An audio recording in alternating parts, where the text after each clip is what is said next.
Ow!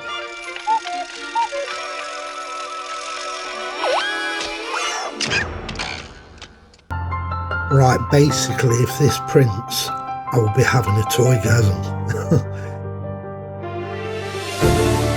So although I've made a hole in its head, I do still have the original file, which doesn't have one, but I want this for paintbrushes and pens to put in. Here we go, 3 seconds left,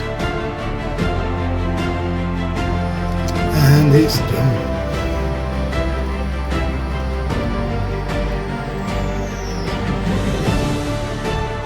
Right, I'll get this off the bed and get all the support off. So I'm just going to pour some boiling water over him to help get the support off. Supports.